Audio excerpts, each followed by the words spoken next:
السلام علیکم ورحمۃ اللہ وبرکاتہ۔ دوستو، آپ نے دیکھا ہوگا کہ بہت سارے لوگ روزہ رکھتے ہیں اور روزہ رکھنے کے بعد گناہوں میں ملوث رہتے ہیں۔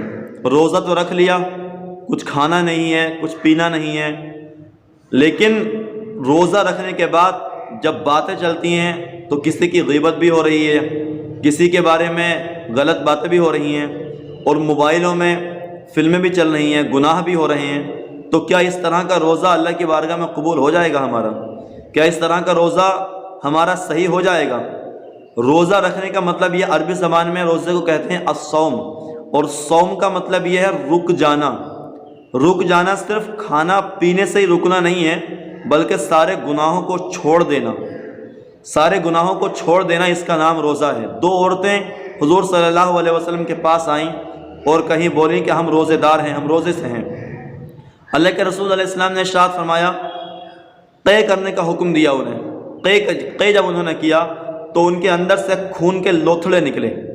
خون کے لوتھڑے نکلے تو رسول پاک صلی اللہ علیہ وسلم نے ارشاد فرمایا، تم روزے سے ہو لیکن تم کسی کی غیبت بھی کر رہی ہو، تم روزے سے ہو کسی کے بارے میں تم غلط باتیں بھی کر رہی ہو، اور غیبت کرنا اتنا بڑا گناہ ہے۔ اللہ تبارک و تعالیٰ قرآن پاک میں ارشاد فرماتا ہے، یا ایھا الذین آمنوا لا یغتب بعضکم بعضا، اے مسلمانوں کوئی ایک دوسرے کی غیبت نہ کرے۔ ایحب احدکم ان یاکل لحم اخیہ میتا فکرہتموہ، کیا تم میں سے کوئی یہ بات پسند کرتا ہے کہ اپنے وہ مردار بھائی کا گوشت کھائے گا؟ فکرہتموہ، تو وہ اس کو ناپسند کرے گا۔ تو غیبت کرنا اتنا بڑا گناہ ہے، گویا کہ اپنے مردار بھائی کا گوشت کھانے کے مانند ہے۔ کل قیامت کے دن غیبت کرنے والوں کے سامنے ان کے مرے ہوئے بھائی کا، ان کا جو بھائی ہے مرا ہوا، اس کو سامنے رکھا جائے گا، اس مرے ہوئے بھائی کا گوشت، اور کہا جائے گا اس گوشت کو کھاؤ۔ تو کہیں گے یا اللہ ہم اس کو کیسے کھائیں؟ تو کہا جس طرح دنیا میں کھاتے تھے، دنیا میں تم غیبتیں کرتے تھے، دنیا میں تم ایک دوسرے کی چغلیاں کرتے تھے۔